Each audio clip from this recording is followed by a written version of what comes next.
আমাদের জীবনের খুব সুন্দর কিছু সম্পর্ক কখনো কখনো হঠাৎ করেই কেমন যেন বদলে যেতে শুরু করে। সেই সম্পর্কগুলোর মধ্যে একটা দূরত্ব তৈরি হতে শুরু করে, যার নির্দিষ্ট কারণ কিন্তু আমরা অনেক চেষ্টা করেও খুঁজে বের করে উঠতে পারি না। এবং শেষে নীরব দর্শকের মতো আমাদেরকে এটা দেখে থাকতে হয় যে সম্পর্কটা শেষ হয়ে যাচ্ছে, কিছু করার উপায় থাকে না, তাই না? নমস্কার, আমি প্রিয়। আমার এই ভিডিওতে আপনাদেরকে অনেক অনেক স্বাগত জানাই। একটা সম্পর্ক শেষ হওয়ার পেছনে অনেক ধরনের কারণ থাকতে পারে। আমি মূলত দুটো কারণ নিয়ে আলোচনা করব। প্রথমত, সম্পর্কের মধ্যে তৃতীয় কোনো ব্যক্তির আগমন, বা বলা যেতে পারে আমরা আমাদের নিজের সেই সম্পর্কে তৃতীয় কোনো ব্যক্তির কথা শুনে সেই সম্পর্কটাকে আমরা অবিশ্বাসের নজরে দেখতে থাকি। যেমন ধরুন, আমার এক স্কুলের বন্ধু এবং আমার এক কলেজের বন্ধু।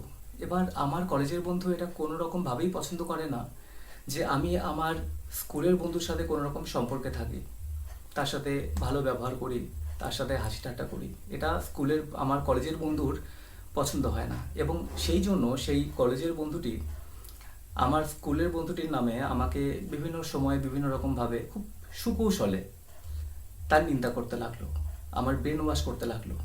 এবং যেহেতু আমার কলেজের বন্ধুর সাথে আমার প্রায় ঘন ঘনই দেখা হয়, সেই জন্য আমি একটা সময়ের পর কিন্তু আমার কলেজের বন্ধুর কথাতে বিশ্বাস করতে লাগলাম এবং স্কুলের বন্ধুর সাথে মেলামেশা কমিয়ে দিলাম।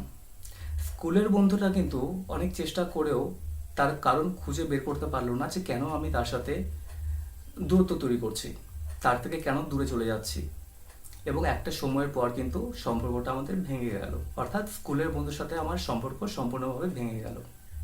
এবার সেই স্কুলের বন্ধুর জায়গায় যদি আমরা নিজেদেরকে বসাই, তাহলে আমরা বুঝতে পারবো যে অনেক চেষ্টা করেও আমরা কিন্তু তার কারণটা খুঁজে বের করতে পারি না যে কেন সেই মানুষটা আমাদের থেকে দূরে সরে যাচ্ছে। কিন্তু যদি আমি কলেজের বন্ধুর কথাতে সম্পূর্ণ বিশ্বাস না করে আমি কলেজের বন্ধুর কথাগুলো যাচাই করে দেখতাম যে আমার স্কুলের বন্ধুর নামে আমার কলেজের বন্ধু যা বলছে সেটা কতটা ঠিক, কারণ আমার স্কুলের বন্ধুও তো অনেক পুরনো, আমার তো তাকে চেনা উচিত। কিন্তু আমি আমার কলেজের বন্ধুর কথায় বিশ্বাস করে আমার এতদিনের পুরনো সম্পর্ক শেষ করে ফেললাম। এটা অনেকের সাথেই হয়।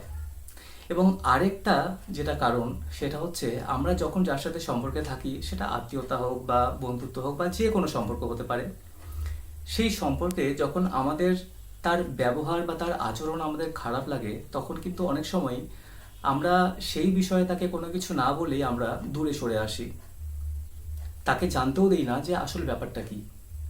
কিন্তু যদি এমনটা হতো যে আমরা আমাদের খারাপ লাগার কথাটা তাকে বললাম এবং সে সেটা পরিবর্তন করে নিল। কারণ দেখুন, প্রত্যেক মানুষের মধ্যে ভালো এবং খারাপ দুটো গুণই থাকে। এটা সময় এবং পরিস্থিতির ওপর নির্ভর করে যে কোন গুণটা আমরা দেখতে পাবো তার। সেই জন্য যদি কোনো কিছু খারাপ লাগে, তাহলে চুপচাপ সেটা মনের মধ্যে রেখে দূরে সরে না এসে আমার মনে হয় যে তাকে একবার বলা উচিত যে ভাই, এই বিষয়টা আমার খারাপ লাগছে, এই ব্যবহারটা খারাপ লাগছে। এরপর সে যদি বদলে ফেললো তাহলে তো খুবই ভালো। আর যদি না বদলায়, তাহলে অবশ্যই সেখান থেকে দূরে সরে আসা উচিত বা নিজের মতো করে সিদ্ধান্ত নেওয়া উচিত। কিন্তু অবশ্যই একবার তাকে জানিয়ে দেওয়া উচিত আমাদের পছন্দ এবং অপছন্দগুলো। আমরা যদি এই বিষয়গুলো খেয়াল রাখি, তাহলে আমাদের অনেক সুন্দর সম্পর্ক কিন্তু সারা জীবন আমাদের সাথে চলতে থাকবে, নষ্ট হয়ে যাবে না। ধন্যবাদ।